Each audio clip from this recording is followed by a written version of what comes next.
குப்பம் அருகே இரவோடு இரவாக தரமற்ற முறையில் சாலை அமைக்கும் வீடியோ வெளியாகி அதிர்ச்சியை ஏற்படுத்தியுள்ளது. கடலூர் மாவட்டம் விருத்தாசலம் அடுத்த மங்கனப்பேட்டை பேரூராட்சி 15வது வார்டு அம்பேத்கர் நகரில் ஏற்கனவே போடப்பட்ட சிமெண்ட் சாலை மீது மங்கனப்பேட்டை பேரூராட்சி நிர்வாகம் இரவோடு இரவாக சிமெண்ட் கலவையை கொட்டி தரமற்ற முறையில் சாலை போடும் வீடியோ வெளியாகி அதிர்ச்சியை ஏற்படுத்தியுள்ளது.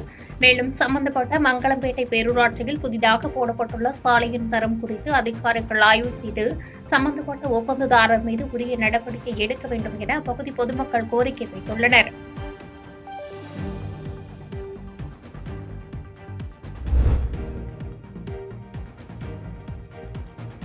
பள்ளிப்பாளையம் அளமேடு பகுதியில் போதிய சாலை வசதி இல்லாததால் வயல்வெளியிலும் புதர்மண்டி கிடக்கும் வழியிலும் பள்ளி சிறுவர்கள் மற்றும் பொதுமக்கள் அச்சத்துடன் பயணிக்கும் நிலைக்கு தள்ளப்பட்டுள்ளனர். நாமக்கல் மாவட்டம் பள்ளிப்பாளையம் நகராட்சிக்குட்பட்ட 10வது வார்டு பகுதியைச் சேர்ந்த பள்ளி சிறுவர்கள் ஆலம்பாளையம் பேரூராட்சிக்குட்பட்ட அளமேடு பகுதியில் அமைந்துள்ள அரசினர் ஊராட்சி ஒன்றிய நடுநிலைப் பள்ளியில் பயின்று வருகின்றனர். 10வது வார்டு வண்ணாப்பாறை நேருநகர் பகுதிகளில் இருந்து அரசு பள்ளிக்கு செல்வதற்கு போதிய சாலை வசதிகள் இல்லாததால் அப்பகுதி பள்ளி சிறுவர்கள் வயல்வெளிகளிலும் புதர்மண்டி காணப்படும் வழியிலும் பயணித்து வருகின்றனர். மேலும் இரவு நேரத்தில் அந்த பாதையில் பாம்புகள், விஷப்பூச்சிகள், பூரான் உள்ளிட்ட ஊர்வன ஜந்துக்கள் அதிக அளவு இருப்பதால் வழியை அச்சத்துடன் கடந்து செல்கின்றனர். குறிப்பாக பாதையின் பாதி தூரம் நகராட்சி வசமும் பாதி தூரம் பேரூராட்சி வசமும் உள்ளதால் முறையான சாலை அமைக்கப்படாத நிலை உள்ளது என்று வேதனை தெரிவிக்கும் அப்பகுதி மக்கள் சாலை வசதி வேண்டி மாவட்ட நிர்வாகத்திற்கு கோரிக்கை வைத்துள்ளனர். நாங்க நேருநகர்ல இருந்து வரோங்கண்ணா. இந்த வழியில வரும்போது நாங்க ஊராட்சி ஒன்றிய நடுநிலைப்பள்ளி அளமேடுங்கண்ணா. நாங்க இந்த வழியில வரும்போது சேது சகதியமா இருக்குண்ணா. இந்த சைடு போறதுக்கும் பயமா இருக்குண்ணா. காலையில நேரத்துல வந்துடலாங்கண்ணா. சாயங்கால நேரத்துல போறதுக்கு ரொம்ப பயமா இருக்குங்கண்ணா. சேது சகதியமா இருக்கு. இதே விவசாயி காட்டுங்கனால பாம்பு நடமாட்டம்லாம் நிறைய இருக்குங்கண்ணா. அதனால ரொம்ப போக முடியலண்ணா. இந்த சைடு 150 பேர் நிறைய பேர் போறாங்கண்ணா.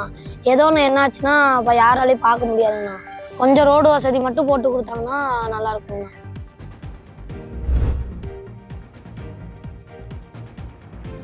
சாலையில் நடந்து சென்ற பெண்ணிடம் தங்க சங்கிலி பறித்து சென்ற வாலிபரை போலீசார் கைது செய்தனர்.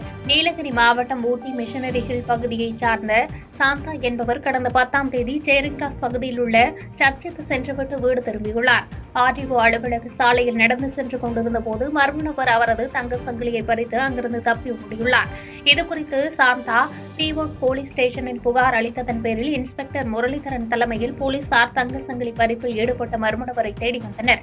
இந்நிலையில் சேலம் பகுதியைச் சேர்ந்த தர்மன் என்ற இளைஞர் பல்வேறு இடங்களில் திருட முயன்றதாக போலீசாரால் கைது செய்யப்பட்டார்.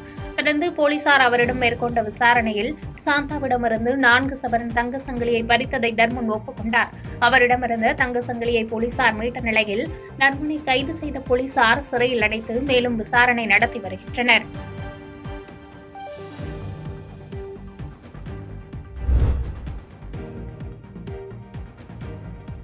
பேரணாம்பட்டு அரசு மருத்துவமனையில் மாவட்ட ஆட்சித்தலைவர் திடீர் ஆய்வு மேற்கொண்டார்.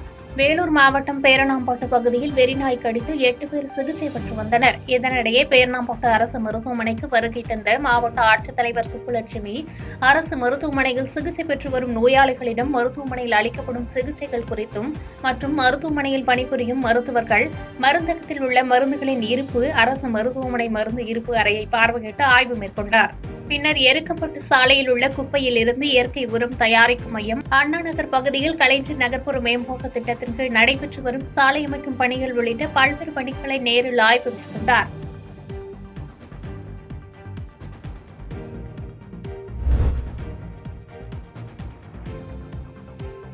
பள்ளி மாணவியை கர்ப்பமாக்கிய வழக்கில் முன்னாள் ராணுவ வீரருக்கு 25 ஆண்டுகள் சிறை தண்டனை விதித்து வேலூர் போக்சோ நீதிமன்றம் தீர்ப்பு வழங்கியது.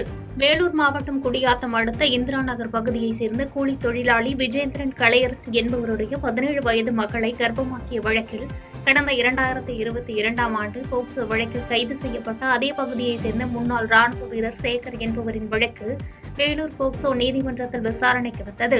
நீதிமன்ற வழக்கு விசாரணையில் குற்றம் நிரூபிக்கப்பட்டதைத் தொடர்ந்து முன்னாள் ராணுவ வீரர் சேகருக்கு 25 ஆண்டுகள் சிறை தண்டனையும் 5 லட்சம் அபராதமும், அபராத தொகையை கட்ட தவறினால் கூடுதலாக 5 ஆண்டுகள் சிறை தண்டனையும் வழங்கி வேலூர் போக்சோ நீதிமன்றம் அதிரடி தீர்ப்பு வழங்கியது.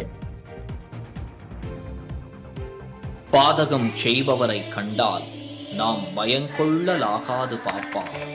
மோதி மிதித்து விடு பாப்பா, அவர் முகத்தில் உமிழ்ந்து விடு பாப்பா. அண்மை செய்திகளை உடனுக்குடன் தெரிந்து கொள்ள இணைந்திருங்கள் இயம்நாடு தொலைக்காட்சியுடன்.